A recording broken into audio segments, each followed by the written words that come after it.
Good morning, everybody. You know, I've got my cup of coffee here in that Da Vinci cup. We'll talk about that in just a minute. Little coffee with PC time this Wednesday, this middle of the week. Boy, we are fast forwarding toward the holiday season. This year has flown by, and with Thanksgiving next week and so much going on, boy, it just feels like there's a whirlwind of things. But I'm glad that you're willing to take just a few minutes with me each Wednesday as you're able to talk about mostly, well, the goodness of God, especially as he reveals it through Jesus. We've been looking at the account of Jesus's life and ministry that one of his closest disciples, Matthew, recorded for us. And we're in an interesting place in this book of Matthew. Last week, if you were here, you know, we talked about kind of a famous question that Jesus gets asked. How many times should we forgive someone who sins against us? Peter asked the question, and we talked about that, and he says, should I forgive 7 times, which seems pretty generous. It was more than double the number that the rabbis of the day said we should forgive. And Jesus' response, not 7, but 70 times 7, kind of a ridiculous amount of forgiveness.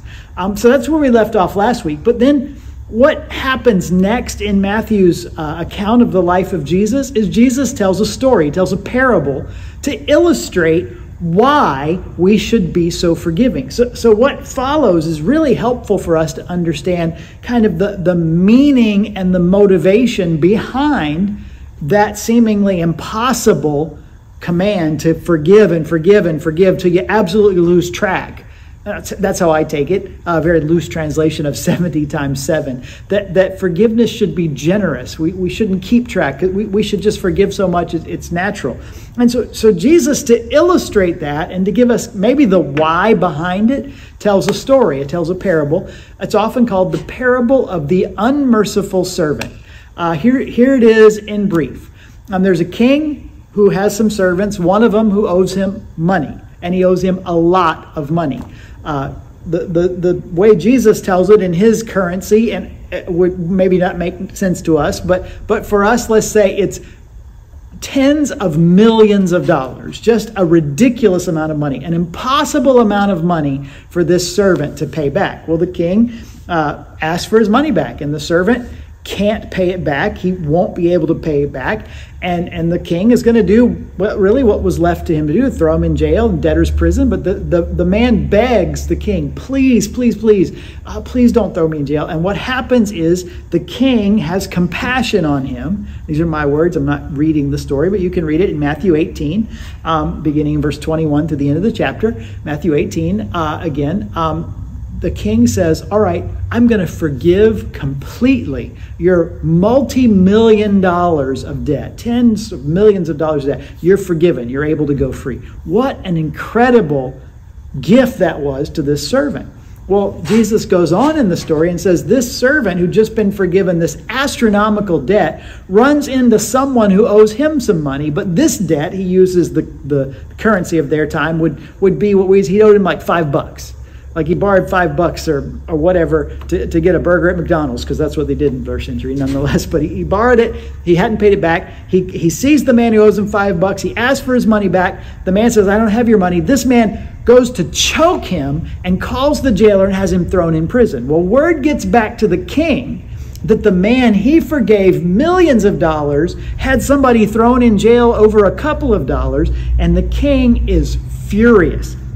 And he calls the man in and he says, here's the question the king asked the servant. Shouldn't you have had mercy on your fellow servant just as I had on you? And so in his anger, he has this man tortured, thrown in jail until he can pay back all he owes. And Jesus ends this parable by saying this is how my heavenly Father will treat each of you unless you forgive your brother from your heart. So, how many times should I forgive? 7? No, 70 times 7. To, if you don't forgive, this is how my Father will treat you. What's the point that Jesus is making? Well, I hope it's the same point I hinted at last week. And it's the point, I think, that's the key for us to understand forgiveness and forgiving others. Because forgiveness is hard. When you have been hurt, when you have been wronged, when somebody has sinned against you, to forgive them is difficult. It's not natural, and it will cost you something. Maybe not financially, but there'll be a cost to forgiveness. It will be difficult. And what we see in this parable is Jesus talking about a king. Most of the time when Jesus tells these parables, the kingdom of heaven is like, that's how he starts this parable, and he talks about a king. The king represents God, and that's the very case in this parable. And the people, the servants, are you and I. And what Jesus is saying is when the king, God, forgives us, our sin, what we've done wrong against him, the equivalent of a huge astronomical amount of debt that we have no possibility of paying back, and yet God wipes it clean. And that's what we have received from God. And then when we have a conflict with another person, when someone wrongs us and we respond to that wrong, we should have in mind what God has forgiven us, so that then that flows out of us into how we treat others. Shouldn't we have mercy on other people given how much God has had mercy on us? That's the point of this parable. When we truly understand how much God has forgiven us, the debt that God has paid on our behalf, how much it cost God to forgive us, and the cost was the life and death of his son Jesus on the cross. That cost was so great, then we in turn can forgive others when we see the offense that we have against each other is minor compared to the infinite offense we had against God. And if he can forgive, so can we. If he has forgiven, so should we, is the point of the parable. So when Jesus says to Peter, no, not 7, but 70 times 7, it's not to get out your calculator, to get out your journal, to make tally marks, to keep track. It's to understand you have been greatly forgiven, and so then you should forgive others. There's a saying, you may have heard it, hurt people, and there's a lot of truth to that. But there should also be a lot of truth to forgiven people, forgive people. People that have received grace give a lot of grace, and that should be our legacy as followers of Jesus, which brings me back to this cup. Now, I didn't know, everybody knows the painting on this cup. This is The Last Supper by Da Vinci. Wonderful gift from the Hobbs, who went to Italy and got to see it firsthand. I know that Neil and Gretchen have been over there and have seen it. Maybe one day I'll get to go and see this with my own eyes. Just a remarkable painting. But if you know about this painting, I kind of learned this later on. Maybe you know about it from the Da Vinci Code, the book that was written, that this painting was the centerpiece. And I know it's on a cup and you probably can't see it well. You could probably pull it up later.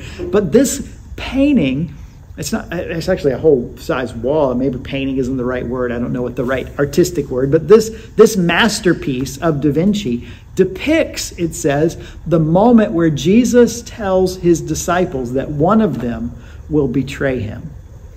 Pretty kind of important moment. You could imagine in this intimate Last Supper, his closest followers with him as they observe this supper. Out of this supper comes what we observe as communion, or the Lord's Supper, we call it. It's called a lot of different things, where we take the bread and the cup, symbolizing what? The death of Jesus, the great cost our forgiveness was to God so that we could be forgiven. This moment in time that's frozen in this piece of artwork is when Jesus tells his disciples, and they think, who is it? Me? Is it me? And by the way, I looked it up. Judas is this guy.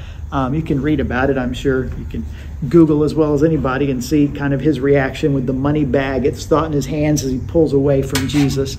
Nonetheless, it's a great reminder, because when we take the Lord's Supper and we remember or proclaim Jesus' death till he comes, and we drink the cup that symbolizes his blood, and we eat the bread that symbolizes his body, we're remembering that he did it on the very night he was betrayed.